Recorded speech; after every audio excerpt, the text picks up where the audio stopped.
I would like to welcome you on behalf of my organization, as well as the other co-hosts for today's event. The President of the General Assembly of the United Nations, the UN Global Compact, the United Nations Foundation, the NYU Center on International Cooperation, and the Quaker United Nations Office. Today's conference is on the topic of sustaining peace, partnerships for conflict prevention, and peace building. We'll begin the program with opening remarks by 4 speakers, each providing a different perspective on this topic. We will then have 2 panel discussions, and the panel sessions will include time for audience questions and comments. A few logistical notes before we introduce our opening speakers. We'll have a short break between the 2 panel sessions. There's Wi-Fi access, open access, under the name Columbia University, and you can also access the agenda through your Eventbrite link. The hashtag for this event is Peace72. Peace72. Final speaker on the panel, Mr. Abel Learwelly, who is the Executive Director and the founder of Camp for Peace in Liberia. Abel. Thank you very much. I want to take this time to extend my thanks and appreciation to the President of the General Assembly and all of the organizers for this event. I was really honored and proud when I received your open invitation to travel here in New York to share some of the experiences we have from Liberia. I think the topics on our discussion, sustaining peace, is very important. And this is where the international community have fallen short over the period of time. And I think this is the best time to engage in the process of sustaining peace when there's a rise of conflict all over the world, especially civil conflict, internal conflict. The UN did a lot of work in Liberia, and what they did in Liberia, we think that is gradually yielding result, but that result need to be solidified than even what we see today. The major elements of people that actually participated in the civil war in Liberia was predominantly the youth population. They were actually deprived of their rights and privileges to cause atrocities and misharm against themselves and the people and their family members and destroy their own property. But what we noticed is that the UN intervention was timely and good, but there were a lot of lapses. One has to do with the process of disarmament and demobilization. We think that that process was not done right. The UN engagement did not actually meet the realities of those that were affected. Yes, we agree. The UN did the disarmament, they took away the guns, and they were able to demobilize the soldiers, the fighters. But one thing that they failed on was the aspect that has to do with reintegration. The rehabilitation and reintegration process was really very poor. And they actually set Liberia on a time bomb that had the chances of relaxing back into conflict. So what we did as both victims of the Civil War was that to also come in with our own story of transformation to see how we could fleck off these stories to a lot of young people who would see reasons to initiate a process. So one of the things we did was to engage them by giving them empowerment tools.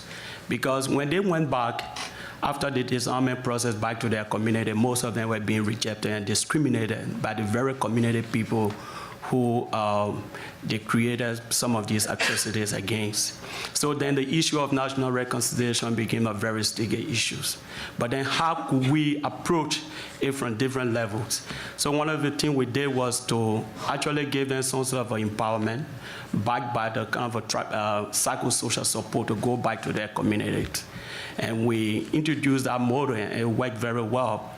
So community people who once saw young people being perpetrators, they begin to reconsider then after they have possessed certain empowerment and contributing back towards the reconstruction process of their country. But one thing we say is that we always said is that we don't want to look at the perpetrators. We also have to look at the status of the young people. As much as we agree they were perpetrators, they also became victims of the Civil War because it is they that actually witnessed the gruesome killing of their own people, and they were being deprived of life opportunity, including education. So there was no way that we could rebuild, or we can rebuild Liberia without including this group of vulnerable youth. And one of the ways we can include them is to give them a tools and an empowerment where they will be able to speak up with those tools and empowerment through a more positive process that they can contribute back to their country. And that's what we've done. We've succeeded in doing that. Up to present as we speak, we have a statistics of over 500 young persons that have gone through our psychosocial rehabilitation program, and they have gone back to their community, were empowered with skills to deliver and to serve their people. And through their engagement, through their services, that is also opening a pathway for reconciliation between they and their community. So that have been very, very well. And another issue that we also look at, as many of you in the room may be aware, is that Liberia is going through a process of transition.